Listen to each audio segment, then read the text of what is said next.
All right, who wants to see an ugly battery? All right, so here's our first part that we're going to pull out of this mold, or out of any mold, for probably most of you. And it's really easy for a one-part mold. You just do that, and it comes right out. Yay, ugly medical battery. Smooth gas isn't real tough. It'll break really easy. Crazy. And sort of surreal dice. There it is.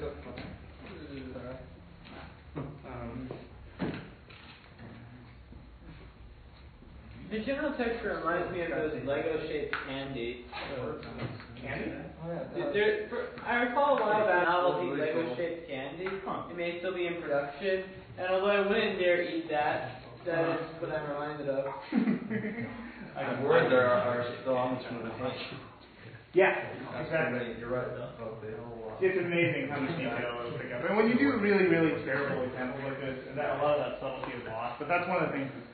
I mean, in addition to using a silicon rubber mold to make tons of some dorky part like a dice, you can also use it to machine something very carefully out of ABS or some kind of plastic that's easy to machine. And then say you want to make your weird glow-in-the-dark,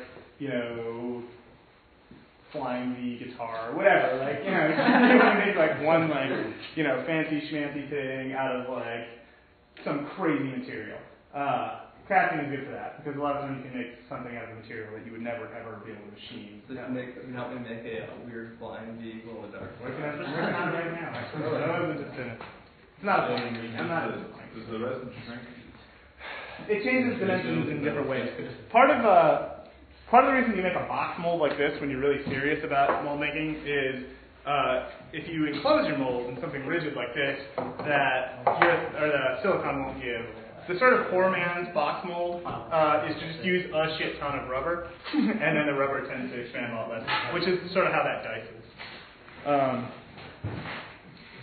What do you guys think? You guys think that dice is right? Oh, yeah. I don't. Wait, that's rolling? Clearly know more about it than you, so Yeah, you should probably take it. Just do it. It would not stand for rolling. I mean, you can see, like, this is like actually part of this ridiculous scientific method that gets used for this a lot of the time. Like, normally, after I put all that stuff in, I would like sit this on top of my mold and just like where it's warm, where it's hopefully the same temperature-ish as it would be inside the mold. How hot is it inside?